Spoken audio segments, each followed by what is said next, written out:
আসসালামু আলাইকুম। আশা করি সবাই ভালো আছেন, আমিও ভালো আছি। একটি কুরিয়ার থেকে পার্সেল এসেছে দারাজ থেকে। আমি দারাজে অর্ডার দিয়েছিলাম মির্চি বক্স 6 পিস।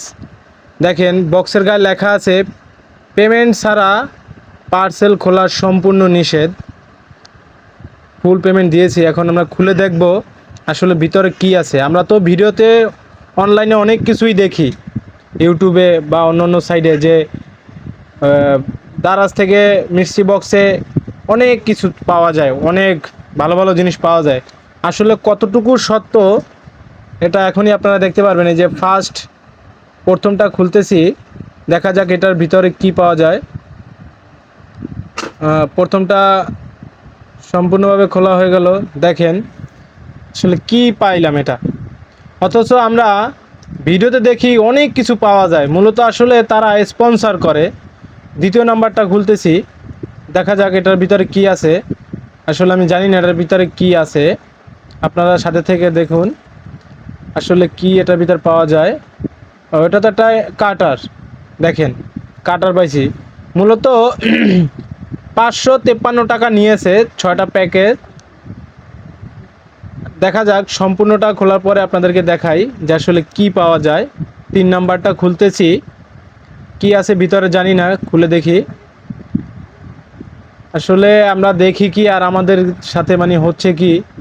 3 নাম্বারটা দেখেন, কি দেখেন এটি আসলে কয় টাকা দাম হতে পারে আপনারা অবশ্যই বুঝতে পারতেছেন।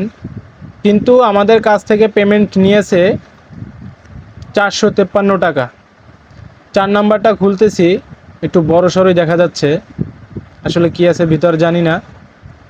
ও, গার্ডলনি সোফা। আচ্ছা, দেখেন এটা আসলে কিছু বলার নাই। 5 নাম্বারটা, এটার ভিতরে একটা বল দেখা যাচ্ছে বাহির থেকেই। এটা একটা বল, এটা দাম আর কত আছে, 20 টাকা।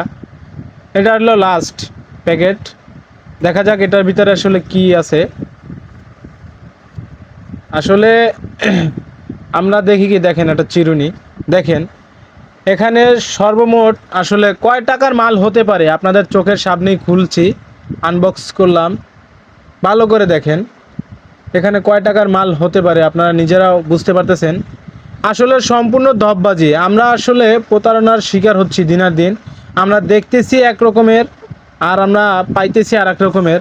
আসলে আমার মতো যারা প্রতারিত না হতে চান সবাই সতর্ক হয়ে যান। আর এই ভিডিওটি বেশি বেশি করে শেয়ার দিবেন, যাতে সবাই যারা যারা দেখে যাতে সতর্ক হতে পারে। দারাজ থেকে মিষ্টি বক্স নেওয়া আসলে একদম লস, আমি বলবো লস।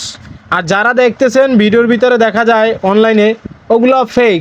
ফেক বলতে ওনারা আসলে পার্সোনালিভাবে ওইভাবে তাদেরকে গাইড করে, যাতে ওনারা দেখাইতে পারে কাস্টমার যাতে আরও বেশি বেশি তাদের থেকে কিনতে পারে, এর জন্যই, আর কিছু না। তাই সবাই বেশি বেশি করে শেয়ার দিয়ে দিবেন, পাশে থাকবেন অবশ্যই। আর কেউ আমার মতো এত লোভ করতে যাবেন না, আসলে লোভ মানুষকে খুবই কাঁদায়।